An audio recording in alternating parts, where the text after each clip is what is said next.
السلام علیکم ورحمۃ اللہ وبرکاتہ۔ میرا نام ہے محمد شہباز۔ تو آج میں لے کے آیا ہوں مفتی سلمان غنی کا ویڈیو۔ تو آپ دیکھیں ان کے تقریر کتنے بہت ہی بہترین تقریر ہوتا ہے، بہت ہی جو بھی تقریر کرتے ہیں ان کا تقریر میں ایک نیا کچھ رہتا ہے، تو وہ تقریر بہت ہی خلاصہ تقریر کرتے ہیں۔ تو ان کا میں ویڈیو لے کے آیا، آج ان کے ویڈیو پہ ریئیکشن کروں گا۔ تو آپ لوگ دیکھیں ان کے ویڈیو کو اور دیکھ کے بتائیں کس ٹائپ کا ویڈیو ان کا رہتا ہے۔ تو ان کا کافی ویڈیو جو ہے ان کا بیان جو ہوتا ہے بہت ہی صاف ستھرا بیان ہوتا ہے۔ تو آج میں لے کے آیا ہوں ان کا بیان، تو آپ لوگ دیکھیں۔ آج میں ان کے ویڈیو پہ ریئیکشن کرنے والا ہوں، اور دیکھیں، لائک کریں، سبسکرائب کریں۔ یہ ان کی فضیلت کے لیے سب سے بڑی بات ہے کہ اللہ کے فرشتے جس سے حیا کرتے ہوں وہ عثمان بن عفان۔ اب خلافت کا دور شروع ہوا، لیکن ان کی قربانیاں بھی بہت ہیں۔ رسول اللہ صلی اللہ علیہ وسلم کے دور میں ان کے خلافت کا دور بیان کرنے سے پہلے یہ بات بھی ضروری ہے کہ ان کا جو احسان ہے وہ بھلایا نہیں جا سکتا۔ حضرت عثمان غنی کو اللہ تعالیٰ نے بے پناہ مال سے نوازا تھا۔ وہ تنہا خلیفہ ایسے ہیں جنہوں نے بیت المال سے پوری زندگی میں ایک روپیہ بھی خرچہ نہیں کیا اپنے لیے، ورنہ دوسرے خلفاء کا وظیفہ مقرر تھا۔ حضرت ابوبکر کا بھی تھا، حضرت عمر کا بھی تھا، تنخواہ مقرر تھی بیت المال سے۔ حضرت عثمان نے کوئی تنخواہ نہیں لی پوری زندگی بھر، بلکہ ان کا مال اتنا تھا کہ رسول پاک صلی اللہ تعالیٰ علیہ وسلم جیش العسرہ کے وقت، ایک جنگ میں جانے کے وقت ترغیب دے رہے تھے مسلمانوں کو کہ کوئی مال اللہ کی راہ میں خرچ کرے۔ تب حضرت عثمان غنی آئے تھے اور کہا تھا میری طرف سے 100 اونٹ اور ساز و سامان کے ساتھ۔ حضور صلی اللہ علیہ وسلم نے دوبارہ ترغیب دیا تو حضرت عثمان پھر کھڑے ہوئے کہا میری طرف سے 200 اونٹ اور ساز و سامان۔ تیسری مرتبہ حضور نے فرمایا تو حضرت عثمان کھڑے ہوئے کہا 300 اونٹ میری طرف سے اور ساز و سامان۔ نبی پاک صلی اللہ تعالیٰ علیہ وسلم کھڑے ہوئے، اور پھر حضرت عثمان غنی 1000 دینار، 40 دینار پر زکوٰۃ واجب ہوتی ہے، 7.5 تولہ سونے کے برابر 40 دینار ہوتے ہیں۔ 1000 دینار حضرت عثمان غنی جھولیوں میں بھر کر رسول پاک صلی اللہ علیہ وسلم کے پاس لا کر نظر کر دیا۔ حضور صلی اللہ تعالیٰ علیہ وسلم ان کے لائے ہوئے دینار کو الٹ پلٹ کرتے تھے اور منبر پر کھڑے ہو کر فرماتے آج کے بعد سے عثمان کو کوئی عمل نقصان نہیں دے سکتا، ان پر جنت واجب ہو چکی ہے۔ حضرت عثمان غنی کی یہ قربانیاں میرے عزیزو، یہ آسان لگتا ہے 100 اونٹ، 200 اونٹ، 300 اونٹ۔ اس زمانے میں بھی اونٹ کی قیمت جو ہے آج کی مشہور کار کے برابر تھی۔ اس وقت کی سواریاں ہیں، وہ جس کے پاس ایک اونٹ ہے یہ سمجھ لے کہ وہ بڑا امیر شخص ہوا کرتا تھا۔ اونٹ کی سواری مہنگی سواریوں میں سے ہوتی تھی، اور 100 اونٹ نظر کر دینا، بلکہ 300 اونٹ ایک جنگ میں نظر کر دینا۔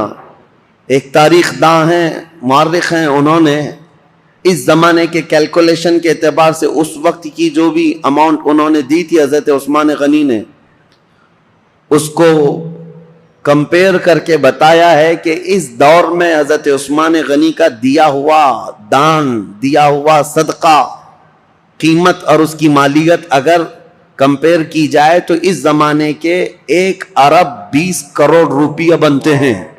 1 ارب 116 کروڑ یا 120 کروڑ کے برابر وہ رقم ہوتی ہے جو آپ نے ایک بار میں دیا ہے۔ کون ہے جو اتنی خطیر، اتنی بڑی رقم میرے مصطفیٰ کریم صلی اللہ علیہ وسلم کے ایک فرمان پر لا کر نظر کر دے؟ حضرت عثمان غنی رضی اللہ تعالیٰ عنہ یہ وہ شخص ہیں کہ جب مدینہ طیبہ میں تشریف لائے تو مسلمانوں کے لیے میٹھے پانی کا ایک ہی کنواں تھا، وہ یہودی کے قبضے میں تھا اور وہ پیسوں سے بیچتا تھا۔ حضرت عثمان غنی رضی اللہ تعالیٰ عنہ نے حضور صلی اللہ علیہ وسلم کے اس فرمان پر کہ کون ہے جو یہ کنواں مسلمانوں کے لیے خریدے تو اس کے لیے جنت واجب ہے، یہ جنت کی نہر اس کے لیے، اپنے مال خاص سے اس کنویں کو خریدا حضرت عثمان غنی نے اور ہمیشہ کے لیے وقف کیا۔ بیر روما وہ کنواں آج بھی مدینے میں ہے اور پانی سے لبالب بھرا بھی ہے۔ مدینے والوں کے لیے پانی کا سب سے پہلے انتظام کرنے والے عثمان بن عفان ہیں۔ ان کے علاوہ مدینے کی تجارت کا جو سامان ہوا کرتا بازار میں، یہودی پورے مارکیٹ پر قبضہ کیے ہوئے رہتے تھے، باہر سے آتے، تجارت کرتے اور پیسہ بہت زیادہ لے کر جاتے. حضرت عثمان غنی نے پورے بازار کو کیپچر کر لیا تھا. یہودی تجارت کے قافلے کو مدینہ آنے سے پہلے ہی روک لیتے تھے اور پورا مال خرید لیتے تھے اور مدینہ طیبہ میں لا کر 10 گنا زیادہ قیمتوں پر وہ مال بیچتے تھے. حضرت عثمان غنی اس طرح تجارت کے قافلے خود ہی 2 منزلیں پہلے ہی جا کر کے پورا قافلہ خریدنے لگ گئے. خرید کر کے مدینے آتے اور یہودی پوچھتے عثمان یہ مال ہمارے ہاتھ بیچ دو. حضرت عثمان نے پوچھا ایک بار کتنا تم بڑھا کر کے دو گے؟ یہودیوں نے کہا کہ جتنے میں آپ خریدا ہے اس کا ڈبل لے لو. آپ نے کہا نہیں اتنے کم فائدے میں نہیں بیچوں گا. یہودی نے کہا 2 گنا زیادہ، یعنی ٹرپل، 100 کا ہے تو 300 لے لو. حضرت عثمان نے کہا اتنا بھی نہیں. یہودی بڑھاتے گئے، کہا 5 گنا زیادہ میں دے دو. حضرت عثمان نے کہا اتنے میں بھی نہیں بیچوں گا.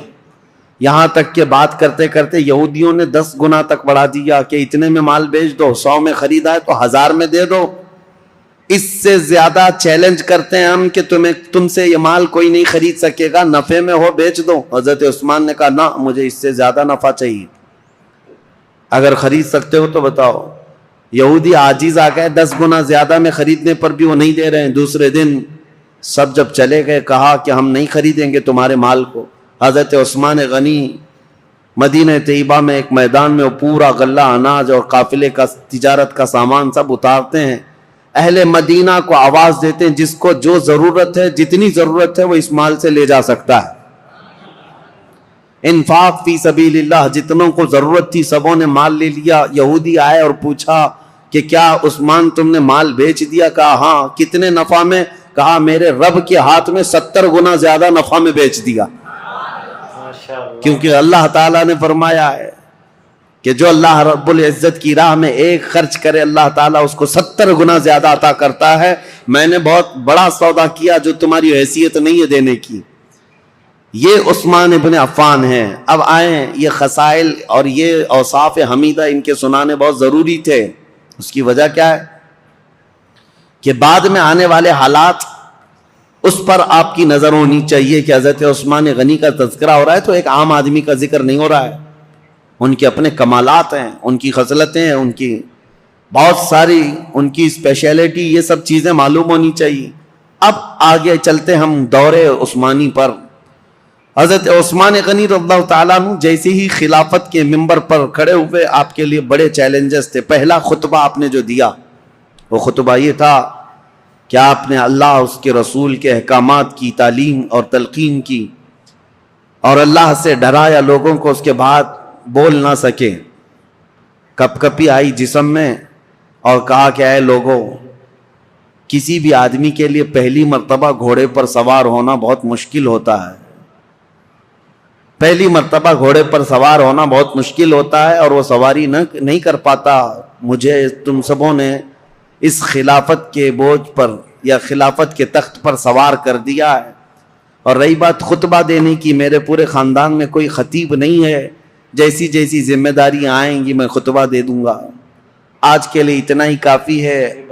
اللہ کے فرائض پر عمل کرو، رسول اللہ کی سنتوں پر چلو، یہ کہہ کر کے آپ اتر آئے.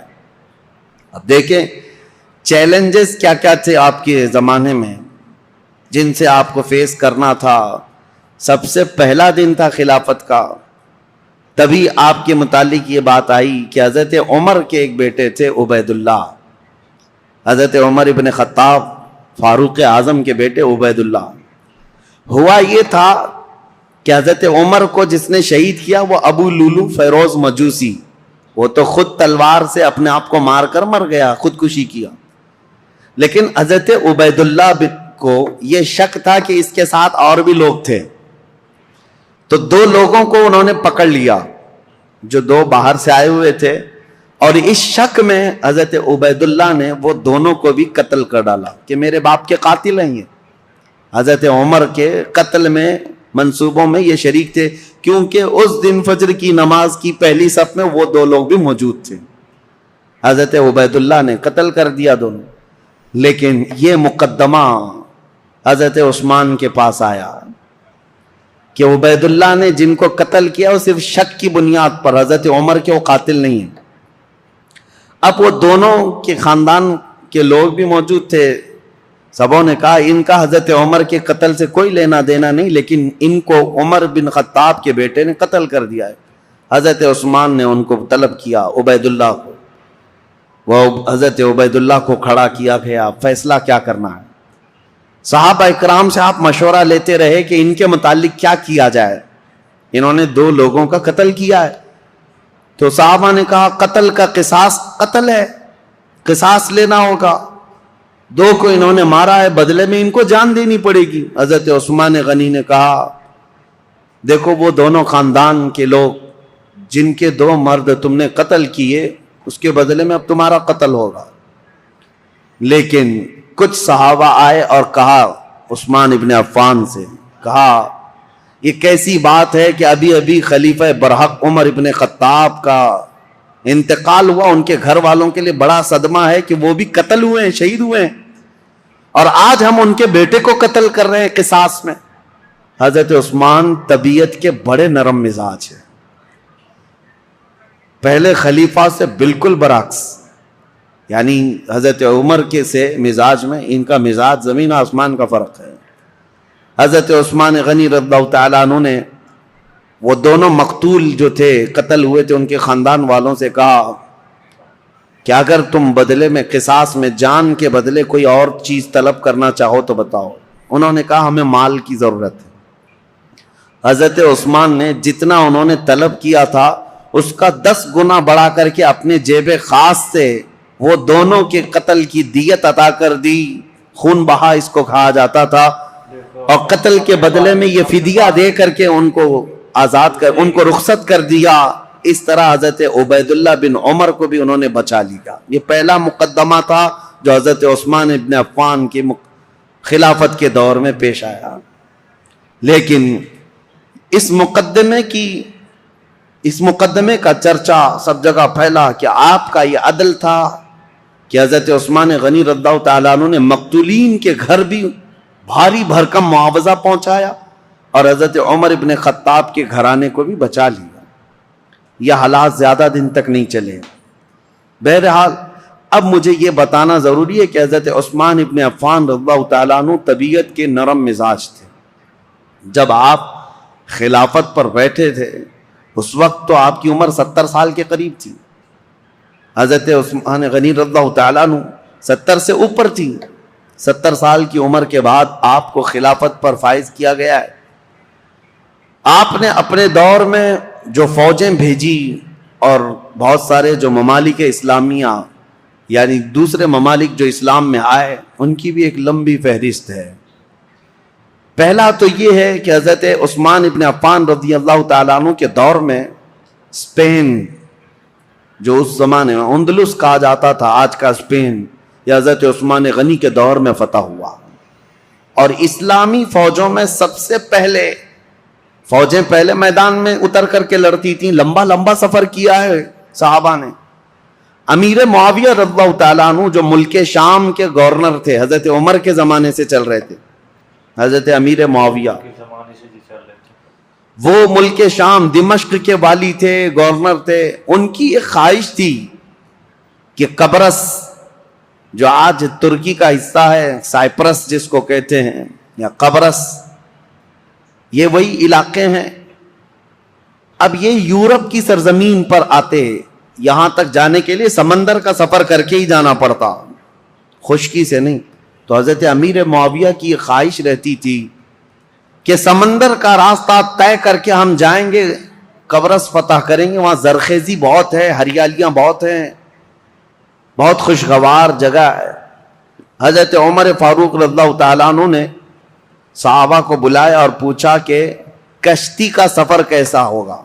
اس وقت تک صحابہ سمندر کی کشتی کا سفر کر کے لمبا فاصلہ طے کر کے کہیں گئے نہیں جنگ کے لیے۔ تو حضرت عمر نے جب یہ مشورہ لیا تو جس صحابی نے کشتی کی پوری ڈیٹیل بتائی وہ ایسی تھی کہ ایک بہت بڑا جانور ہے، کشتی کے بارے میں ایک بہت بڑا جانور ہے اور اس پر بیٹھنے والے کیڑوں کی طرح ہے، اور یہ لکڑا اگر پلٹ گیا تو سب غرق ہو جائیں گے، اور چلتا رہا تو سب لوگ چمکتے رہیں گے۔ اس طرح کشتی کے بارے میں انہوں نے بتایا، کشتی کا سفر فائدہ کم ہے، نقصان بہت زیادہ ہے۔ حضرت عمر رضی اللہ تعالیٰ عنہ نے فوراً ہی کہا تھا، میں مسلمانوں میں سے کسی بھی جماعت کو ایسے سخت سفر پر روانہ کرنے کے لیے بالکل منظوری نہیں دے سکتا۔ تو حضرت عمر کے پورے دور میں سمندر کے سفر پر صحابہ کو کبھی بھیجا نہیں گیا تھا، جبکہ حضرت امیر معاویہ کی بڑی خواہش تھی کہ سمندر کا سفر طے کر کے جائیں گے اور اس علاقے کو بھی فتح کر کے دائرہ اسلام میں داخل کریں گے۔ ان کو اجازت کبھی نہیں ملی۔ اب حضرت عثمان کا دور آیا تو چونکہ حضرت امیر معاویہ حضرت عثمان غنی رضی اللہ تعالیٰ عنہ کے رشتہ داروں میں سے بھی ہیں، اور ایک بڑا الزام حضرت عثمان غنی پر یہی ہے کہ وہ رشتہ داروں کا بہت خیال کرتے تھے اور ان کو بہت زیادہ نوازتے تھے۔ یہ بات حقیقت ہے کہ حضرت عثمان غنی اپنے رشتہ داروں کے لیے بہت نرمی رکھتے اور اپنے مال سے بہت زیادہ ان کی مدد کیا کرتے تھے، لیکن ان رشتہ داروں میں کچھ تو نااہل بھی نکلے، کچھ نااہل بھی نکلے۔ بہرحال حضرت عثمان غنی رضی اللہ تعالیٰ عنہ نے حضرت امیر معاویہ کی اس درخواست کو منظور کر لیا کہ کشتی کا سفر کر کے یہ قبرص جائیں گے، ترکی کا سفر۔ یہ سب سے پہلے مسلمانوں کی جماعت ہے جو کشتی میں سوار ہو کر کے جا رہی ہے، لیکن ساتھ میں حضرت عثمان نے یہ پابندی لگائی تھی کہ کسی بھی مسلمان کو زور زبردستی جہاد میں شریک نہیں کیا جائے گا، جس کی مرضی ہوگی وہ امیر معاویہ کی عمارت میں ان کی سپہ سالاری میں جا سکتا ہے۔ تو کسی کے اوپر بھی سختی کے ساتھ یہ حکم نہیں لگایا گیا۔ حضرت امیر معاویہ نے اعلان کیا، جتنے مسلمان ساتھ ہوئے گئے، لیکن قبرص کے علاقے کے لوگ، سائپرس کے لوگ ٹھنڈے مزاج کے لوگ تھے، وہ جنگ اور جدال کو پسند کرنے والے لوگ نہیں تھے۔ انہوں نے بغیر جنگ کے اپنا سارا علاقہ حضرت امیر معاویہ کے حوالے کر دیا۔ قبرص، سائپرس، یہ ترکی کے جو علاقے ہیں یہ فتح ہوئے اور وہاں پرچم اسلام لہرانے لگا، اور اس زمانے سے لے کر آج تک پرچم اسلام لہرا رہا ہے۔ سمندر کے باہر اسلامی فوجیں جو پہنچیں، سمندر کو کراس کر کے، یہ حضرت عثمان غنی کے دور میں ہوا۔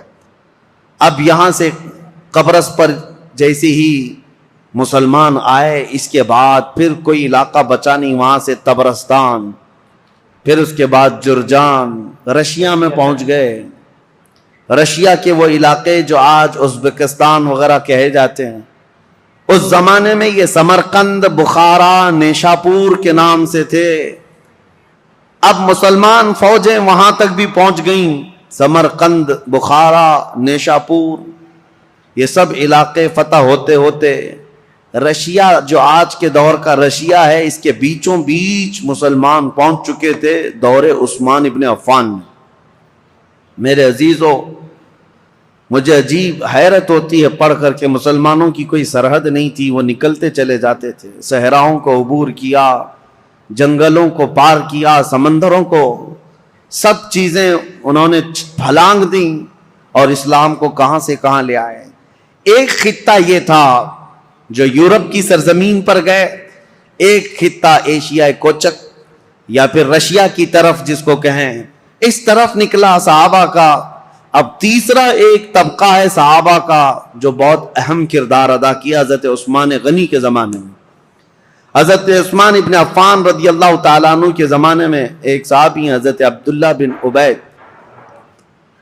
ان کو سپہ سالاری تھی اور یہ اپنی جماعت لے کر کے سب سے پہلے سارے علاقے پھلانتے ہوئے، عبداللہ بن ابی سرح جو مصر میں آئے تھے، یہاں سے انہوں نے سب سے پہلے جو داخلہ کیا وہ افریقہ کے جنگلات میں اور بربر قوم کے سامنے اسلام کو لے کر پہنچ گئے۔ اب وہ تاریخ اگر میں آپ کو بتاؤں، بربر قوم کون ہے؟ بربر یہ لفظ ہی مشہور ہو گیا، جب کبھی کوئی بہت زیادہ سختی کرتا ہے تو اس کو کہتے ہیں ظلم و بربریت۔ ظلم اور بربریت یہ لفظ جو ہے نا مترادف ہے، ہم معنی ہے، ایک ہی معنی کا ہے۔ یہ جنگلوں میں رہنے والی ایک ایسی قوم جو کپڑے بھی نہیں پہنتی تھی، اور انسان خور، آدم خور، انسانوں کا گوشت بھی کھا جانے والی قوم، اور ان کی زبان نہیں، نہ ادھر کبھی انسانوں میں ان کا آنا جانا ہے، وہ جنگلات میں رہنے والی قوم، اور ذرا برابر ان کے دل میں رحم نہیں، جس چیز کو دیکھیں مار ڈالیں، بہت سختی کے ساتھ مار ڈالیں، اور نہ ہی کوئی تہذیب، کوئی سلیقہ، نہ کوئی اخلاق، عام سی زندگی گزارتے، جانوروں کی طرح رہتے، بلکہ ان کے ہاں مردوں اور عورتوں کا اختلاط ایسے ہی ہوتا تھا جیسے جانوروں کا ہوتا ہے۔ یہ بربر قوم افریقہ کے جنگلات میں رہنے والی، اس قوم کے پاس بھولے بھٹکے اگر کوئی انسان پہنچ بھی جاتا تو ان کا لقمہ بن جاتا تھا، شام میں اس کا کباب بننے والا ہوتا، وہ اس کو بھون کر کھا جاتے تھے۔ اس سخت ترین قوم کے پاس جانا ایک بہت بڑا چیلنج تھا۔ رسول پاک صلی اللہ تعالی علیہ وسلم کے عظیم ترین صحابہ جو چٹانوں کے پاس بھی جمے رہ گئے، سمندروں کو بھی انہوں نے پھلانگ دیا، وہ انسانوں کی ایک جماعت سے کیسے پیچھے ہٹتے، وہاں پر بھی پہنچ گئے، افریقہ کی اس بربر قوم کے پاس پہنچے۔ اب آپ کو میں بتاؤں، وہ بربر قوم جو آدم خور تھی، انسانوں کو کھاتی، ظلم ان کا بہت انتہا کو رہتا، وہ اچانک دائرہ اسلام میں آئے، میرے مصطفیٰ کریم صلی اللہ علیہ وسلم کے سچے غلاموں میں شامل ہوئے۔ کیسے یہ انقلاب آ سکتا ہے؟ کبھی آپ سوچیں، ہم نے بہت تحقیق کی کہ ایک نئی قوم کے پاس جانے کے لیے ان کی زبان تو کم سے کم معلوم ہونی چاہیے، ان کو تبلیغ کس زبان میں کریں، اور عربوں کا حال یہ ہے کہ وہ اپنی عربی چھوڑ کر دوسری زبان بولنا ہی نہیں چاہتے۔ آج تک آپ جا کر کے دیکھیں، انگلش میں بولنے کو وہ عیب سمجھتے ہیں، آتی ہے انگلش سمجھتے ہیں لیکن انگلش بولنا نہیں چاہتے، کہتے ہیں نہیں ہماری زبان عربی ہے، باقی سب گونگے ہیں۔ عرب کو آج بھی اپنی زبان پر وہ فخر ہے، وہ دوسری زبانوں کو کچھ بھی اپنے ہاں آنے نہیں دیتے۔ اس بربر قوم کے پاس جو زبان تک نہیں جانتی، صحابہ دین اسلام لے کر کیسے گئے؟ ہم نے معلوم کیا تو اس بربر قوم کو انہوں نے زبان سے نصیحتیں نہیں کی، بلکہ صرف اخلاق رسول سے ان کو اسلام کی طرف مائل کیا ہے۔ صرف میرے آقا صلی اللہ تعالی علیہ وسلم کی خوشبوئیں تھیں جو اس افریقہ کے جنگلات میں رہنے والی قوم کو بھی اسلام کا گرویدہ بنایا۔ یہ دور عثمانی میں افریقہ میں اسلام داخل ہو چکا، افریقہ کے علاقے فتح ہوتے گئے، اور اس کے بعد ایک دو نہیں، آج کے بر اعظم افریقہ، جو افریقہ کا کانٹیننٹل جس کو کہتے ہیں پورا علاقہ، اس کے کئی ممالک ایسے ہیں جو حضرت عثمان غنی رضی اللہ تعالیٰ عنہ کے دور میں پرچم اسلام سے لہراتے رہے، تو آج تک وہ اسلام میں ہیں، افریقہ کی سرزمین تک اسلام پہنچ گیا۔ اب یہاں سے افریقہ میں نے 3 علاقے بتائے، ایک ترکی کی طرف قبرص، اور ایک رشیا کی طرف سمرقند، بخارا، نیشاپور، اور تیسرا افریقہ کی سرزمین تک اسلام کو پہنچانے والی جماعتیں حضرت عثمان ابن عفان کے دور کی تھیں، اور سب سے پہلے سمندری سفر طے کر کے جانے والی جماعت بھی حضرت عثمان غنی رضی اللہ تعالیٰ عنہ کے دور کی تھی۔ خلافت کے کل 12 سال آپ کو ملے، حضرت عثمان غنی رضی اللہ تعالیٰ عنہ کو خلافت کے کل 12 سال تھے۔ ان 12 سالوں میں شروع کے 6 سال نہایت ہی اعلیٰ تھے، سب امن و امان، اور سب جگہ اتنے مال کی فراوانی تھی۔ حضرت عثمان غنی کا دور اتنا خوشحال تھا کہ جو مال غنیمت ملتا، حضرت عثمان غنی جو اس میں تقسیم کرتے، تو ایک ایک آدمی کو اس زمانے میں 1-1 لاکھ درہم ملتے تھے، 1-1 لاکھ درہم، جس کی وجہ سے کچھ لوگوں میں نکما پن آ گیا۔ جب مال زیادہ آتا ہے تو کام کرنے کی اور کمانے کی عادت چھوٹنے لگتی ہے، پیسہ زیادہ آ گیا تو اب کیا کریں گے؟ عیش کریں گے۔ تو کچھ نوجوانوں کے اندر یہ خرابی آنے لگ گئی تھی، وہ گلیل لیتے تھے، کبوتروں کو مارتے اور کبوتر بازی کرنے لگتے، اڑاتے رہتے تھے۔ پیسے کا نشہ ہی کھیل کود میں لگا دیتا ہے۔ حضرت عثمان غنی رضی اللہ تعالیٰ عنہ نے اتنا مال تقسیم کیا تھا کہ یہ نکمے ہونے لگے، اس کے لیے باضابطہ طور پر ایک آفیسر، ایک وزیر بنایا حضرت عثمان غنی نے، اور اس سخت قسم کے وزیر، وہ صحابی رسول تھے، سب کی گلیلیں پکڑ کر انہوں نے کاٹ دی، اور جتنے کھیلتے تھے کبوتر ان سب کو قید کیا. یہ سختی کے ساتھ آپ نے کبوتر بازی کو بند کیا تھا. یہ صرف میں مثال کے لیے بتا رہا ہوں کہ فراوانی اتنی آئی، کشادگی اتنی آئی، خوشحالی اتنی آئی کہ ایک ایک شخص کو 1-1 لاکھ درہم ملا کرتے تھے مال غنیمت سے. اب یہ فراوانی آنے کے بعد ہی، اسی لیے کہتے ہیں نا، جب مال زیادہ ہوتا ہے تو لوگوں میں فتنے بھی بڑھنے لگ جاتے ہیں، فتنے بھی زیادہ ہونے لگتے ہیں. ایک بات آپ یاد رکھنا، اس مسجد کے صدر ٹرسٹی بننے کی بہت زیادہ خواہش ہوتی ہے جس مسجد کی انکم زیادہ ہوتی ہے. بہت سارے لوگوں کا یہ حال ہے. کسی غریب مسجد میں ٹرسٹی بناؤ، دوسرے دن استعفیٰ دے کے بھاگا آئے گا، یہاں تو کچھ ہے ہی نہیں، بلکہ بار بار چندہ کر کر کے امام کو دینا پڑتا ہے، بار بار چندہ کر کے مسجد کو دیکھنا پڑتا ہے. غریب مسجد کا جلدی کوئی بننا نہیں چاہتا. ہاں، جس کی بہت ساری دکانیں ہیں، بہت سارا اس کا انکم کا آنا جانا لگا ہوا ہے، دیکھو کتنے امیدوار ہیں، ہر گلی میں ایک صدر کھڑا ہے. مال زیادہ ہے تو فتنے بھی زیادہ. جب مال زیادہ بڑھنے لگتا ہے تو سب کی آنکھیں بھی کھل جاتی ہیں کہ ہمیں بھی خدمت کرنے کا موقع ملے. سب بات یہی کرتے ہیں، ہم کو بھی خدمت کرنے کا موقع ملے. اس میں کس کی خدمت کا؟ پیٹ کی خدمت کا. یہ موقع بہت سارے لوگوں کو چاہیے ہوتا ہے. اسی لیے سیدنا ابو بکر صدیق اور حضرت عمر کے دور کا یہ حال تھا کہ وہ بیت المال میں 1 درہم بھی بچاتے نہیں تھے، بانٹ کر کے جھاڑو بھی جھاڑ دیتے تھے. یہاں مال رہے گا تو فتنہ نہ ہونے پائے. اب 2 چیزیں حضرت عثمان غنی رضی اللہ تعالیٰ عنہ کے دور میں آئیں اور مسلمانوں پر ایک بہت برا اثر قائم کر گئیں. ایک تو یہ تھی کہ خوشحالی بہت زیادہ آئی. اب اسلام بہت دور دور تک جا چکا ہے. ظاہر سی بات ہے، اتنی دور تک ایک خلیفہ کی نگرانی میں چل رہا اتنا بڑا خطہ. یہ ضروری تو نہیں کہ ہر اسلام میں آنے والا سب مخلص ہی ہوگا. کئی فتنے بھی تھے، کئی نئے لوگ اس میں آ رہے تھے. اب حضرت عثمان غنی رضی اللہ تعالیٰ عنہ کے دور خلافت میں جو بڑے معاملات پیش آئے اس کی طرف میں آتا ہوں. دوسرا ایک کام یہ ہو گیا تھا کہ حضرت عمر کے زمانے میں، ان کی دور اندیشی دیکھیں حضرت عمر کی. حضرت عمر نے ایک پابندی لگائی تھی، جو بڑے بڑے صحابہ تھے قریش خاندان کے، ان سب کو پابندی لگا رکھی تھی حضرت عمر نے کہ کوئی بھی مدینے کے باہر جائے گا نہیں. کیوں جانتے ہیں؟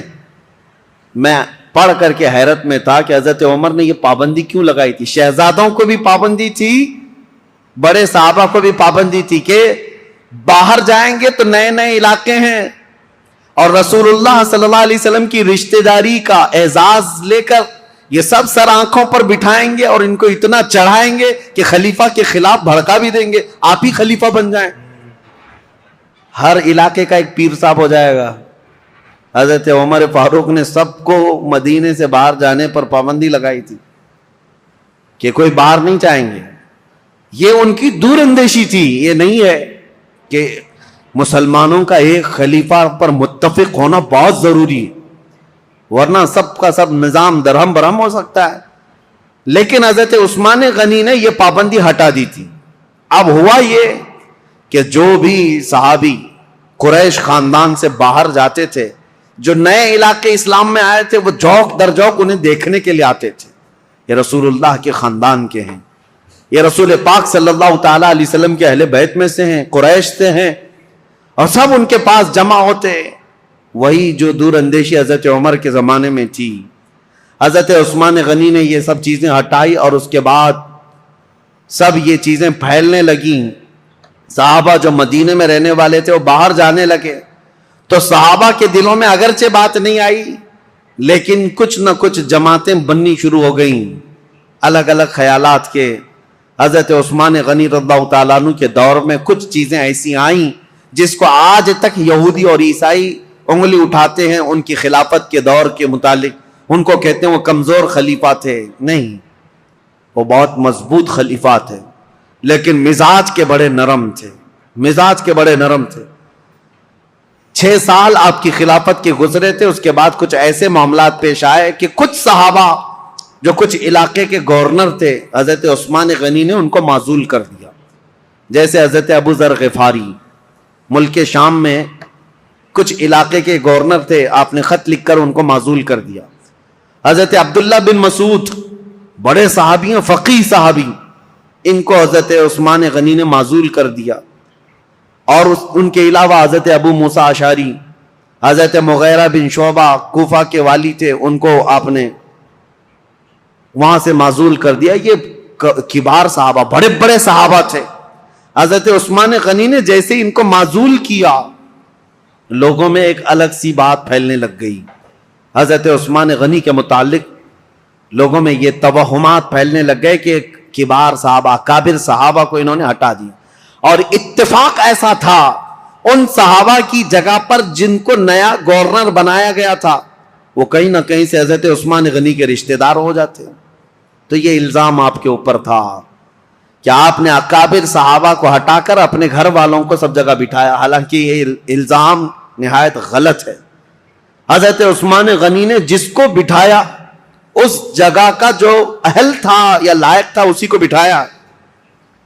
اور کئی لوگوں کو جو آپ نے، عبداللہ بن ابی سرح، حضرت عمرو بن عاص، جنہوں نے پورا مصر فتح کیا ہے، ان کو بھی معزول کر دیا تھا حضرت عثمان نے۔ یہ سوال آپ سے کیا بھی گیا ہے کہ اتنے بڑے بڑے جگہوں پر آپ نے معزول کر دیا، حالات بدل جائیں گے، کیا ہوگا؟ ہر ایک کا جواب تھا، ہر ایک کا جواب تھا۔ اگر میں بتاؤں، حضرت مغیرہ بن شعبہ جو کوفہ کے گورنر تھے، ان کو اس لیے ہٹایا کہ حضرت عمر نے انتقال سے پہلے ہی وصیت کر دیا تھا کہ میرے بعد جو آئے مغیرہ بن شعبہ کو کوفہ کے گورنر سے برخاست کر دیا جائے۔ وہ حضرت عمر کی وصیت تھی۔ اور حضرت عبداللہ بن مسعود نہایت عمر دراز ہو چکے تھے، بوڑھے ہو چکے تھے، تو حضرت عثمان نے ان کے بڑھاپے کی وجہ سے کہ کام کاج میں دقت آئے گی، معزول کیا۔ حضرت ابو ذر غفاری ایک ایسے صحابی ہیں کہ ان کا تو حال ایسا تھا کہ وہ کمانے ہی کے لیے کسی کو نہیں کہتے تھے، مال جمع کرنے کے قائل ہی نہیں تھے، اور بار بار لوگوں میں واز یہی کرتے تھے، جو بھی مال کماتا اس کی وعید میں لمبا آواز کرتے، بیان کرتے۔ حضرت امیر معاویہ ملک شام میں تھے، وہاں سے خط لکھا حضرت عثمان غنی کو کہ یہ ابو ذر غفاری جتنے بھی خطبے دیتے ہیں، واز کرتے ہیں، اس سے تو کوئی آدمی کمانے جانا ہی نہیں چاہتا ہے، اتنی مذمت کرتے ہیں اور خود کچھ بھی نہیں لیتے، پیبند لگے کپڑے اس میں کانٹے لگا کر پہنتے ہیں، نہایت سادگی والے تھے، دنیا چاہیے ہی نہیں تھی۔ تو حضرت امیر معاویہ نے کہا لوگ اگر نہ کمائیں اور اس طرح اپنے معاش کی طرف فکر نہ کریں تو ہم دولت اسلام کو کیسے چلائیں، سلطنت اسلام کو۔ حضرت امیر معاویہ کا خط آیا تو حضرت عثمان غنی نے حضرت ابو ذر غفاری کو، جس علاقے کے وہ گورنر تھے، معزول کر کے کہا آپ میرے پاس مدینے آ جائیں، میرے ساتھ رہیے آپ۔ ایسا نہیں ہے کہ ان کو دشمنی میں معزول کیا، اور حضرت ابو ذر غفاری کو معزول کر کے اپنے پاس بلایا، تو ایسا نہیں ہے کہ ان کے ساتھ بد سلوکی کی گئی، بلکہ حضرت ابو ذر غفاری کو حضرت عثمان نے کہا جب تک آپ مدینے میں رہیں گے آپ کی کفالت میرے ذمہ ہے، جتنا خرچہ جو کچھ بھی لگتا رہے گا وہ آپ میرے سے لیں گے۔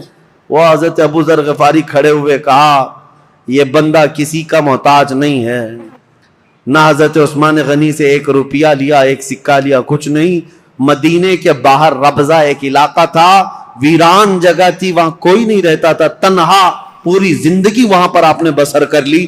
ان کی بیوی ساتھ تھی، روایت میں موجود ہے جب ان کا انتقال ہوا تو ان کی بیوی چوراہے پر آ کر کھڑے ہو کر اعلان کرتی تھی کہ کوئی آ جائے، میرے شوہر کا انتقال ہوا، جنازہ اٹھانا ہے۔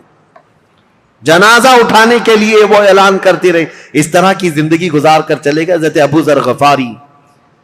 تو وہ تو نہایت سادہ مزاج تھے۔ حضرت عثمان غنی نے ان کو اگر گورنری سے معزول کیا تھا تو صرف اس لیے، باقی ان کو کوئی اس طرح کی بدسلوکی کرنا یا ان کے ساتھ برا سلوک کرنا قطعاً مقصد نہیں تھا۔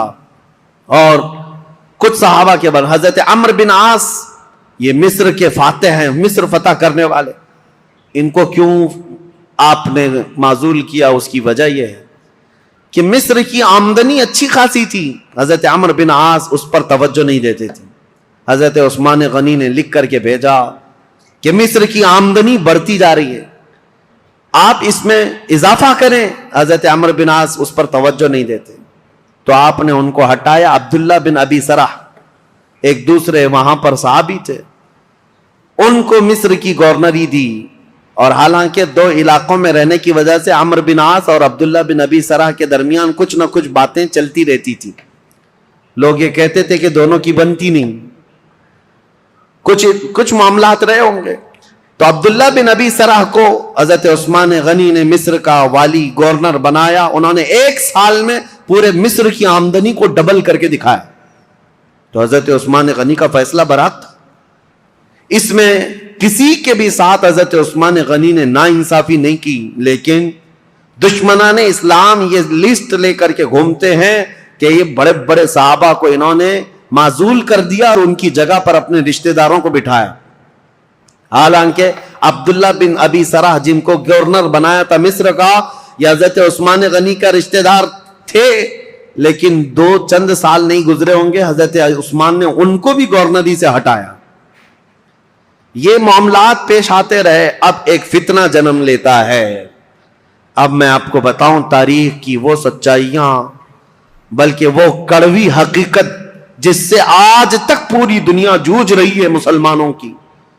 آج تک پوری کائنات میں جتنے بھی مسلمان ہیں، یہ فرقے جو پیدا ہوئے، اس کی بنیاد کہاں سے شروع ہوئی؟ کس نے یہ بیج بویا تھا مسلمانوں کے بیچ؟ یہ فرقے کیسے پیدا ہو گئے؟ اتنی جماعتیں کیسے ہو گئی؟ یہ تاریخ آج سننا آپ کے لیے بہت ضروری ہے. بہت ضروری ہے سننا. حضرت عثمان غنی کے دور میں جو لوگ اسلام میں آئے تھے، میں یہ کہہ رہا ہوں کہ یہ ضروری نہیں کہ سب کے سب مخلص اخلاص کے ساتھ آئے ہوں. کچھ تو ایسے ہی در پردہ تھے، منافقین بھی تھے. جب رسول اللہ کے زمانے میں تھے تو ان کے زمانے میں کیوں نہیں؟ ایک شخص ایسا ہے ایران کا رہنے والا. ایرانی لوگوں کو اس زمانے میں سخت خلش تھی عربوں سے. میں نے بتایا عربوں کی دشمنی تھی ان کے ساتھ. جب کسرا کی حکومت چلتی تھی تو ایرانیوں کی عربوں سے نہیں جمتی تھی، برسوں کی دشمنی ہے. عرب کا کوئی شخص ایران میں آ بھی جاتا تو اس کے کندھے کاٹ جاتے تھے.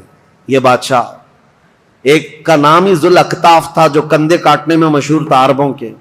اور ایرانی اگر عربوں کے پاس آتے تو ایسا نہیں ہے کہ عرب انہیں چھوڑ دیتے تھے، عرب بھی جو ہے ان کے ساتھ بھرپور مقابلہ کرتے تھے. تو یہ دشمنی کے بعد جب اسلام آ گیا تو ظاہر سی بات ہے ایران میں اب مسلمان تھے، لیکن وہ عربوں کی حکومت کے نیچے تھے. حکومت کون کر رہا تھا ان کے اوپر؟ عرب کر رہے تھے. اور اسی ایران کے رہنے والے ایک باشندے کی بات تاریخ میں نے اس سے قبل بھی بیان کیا، لیکن آج بھی نوجوانوں بہت توجہ سے سننا اور تاریخ کا یہ نام ہمیشہ یاد رکھ لینا. عبداللہ بن سبا ایک یہودی شخص، یہودی بھی اسلام میں آئے ہیں، عیسائی بھی آئے. یہودی تھا، یہ اسلام لایا. عبداللہ بن سبا، یاد رکھو عبداللہ بن سبا، یہ اسلام لایا. اور اسلام لانے کے بعد یہ مسلمانوں کی جماعت میں آیا، لیکن پکا مسلمان نہیں تھا، یہ یہودی ہی تھا. اس نے دیکھا کہ ان عربوں کی حکومت پوری دنیا میں پھیلتی جا رہی ہے. انہوں نے ایران کو فتح کر لیا، شام کو فتح کر لیا، روم کو فتح کر لیا.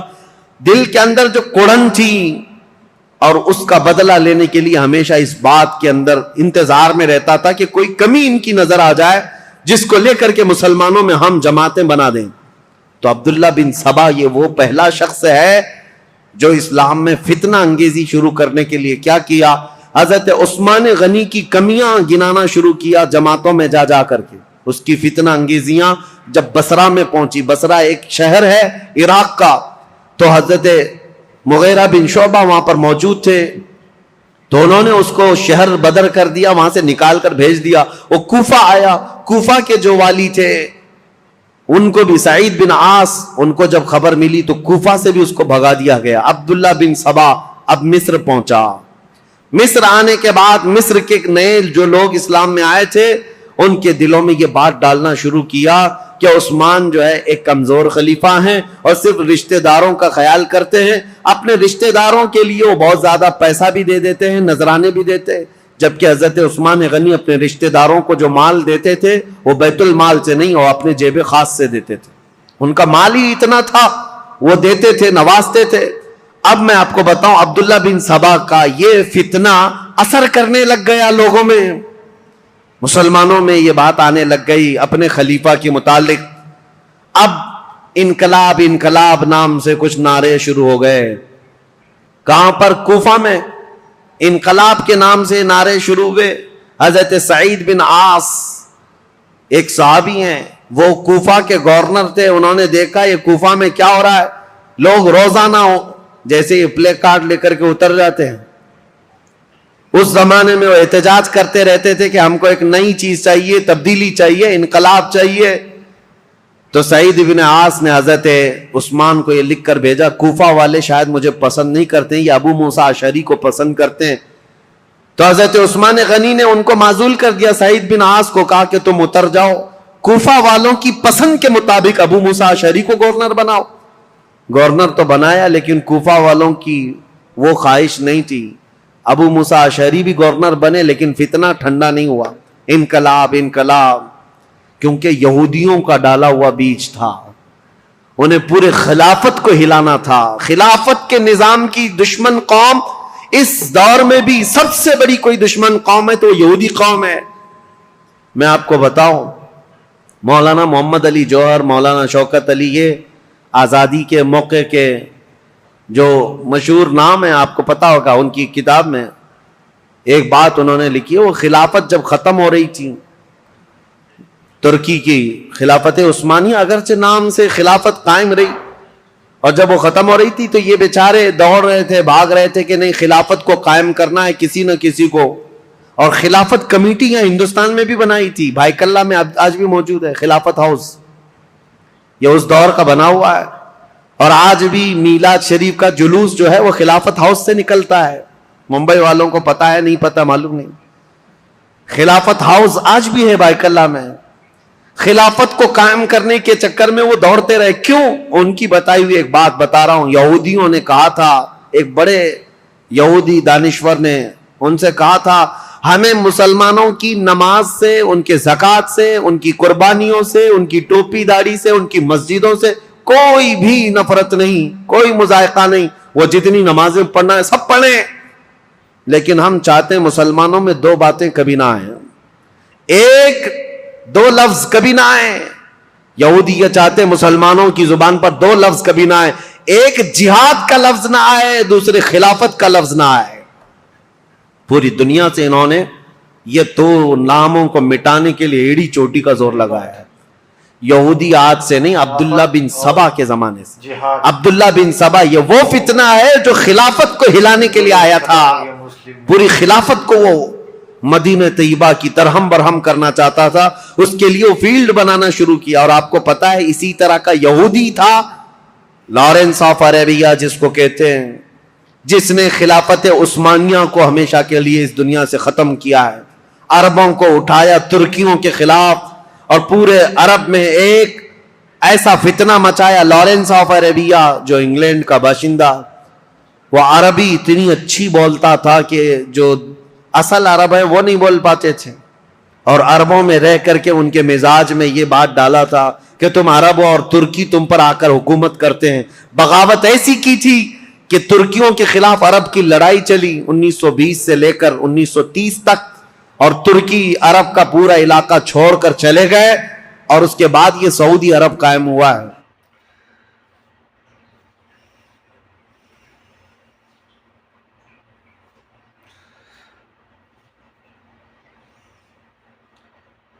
مولانا مفتی سلمان صاحب کا جو یہ بیان ہے بہت ہی بہترین بیان ہے.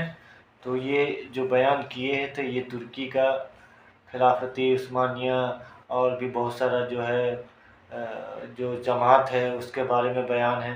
تو ان کا ہر بیان جو ہوتا ہے بہت ہی اچھا بیان ہوتا ہے, بہت ہی سمجھداری سے بیان کرتے ہیں, اور ان کا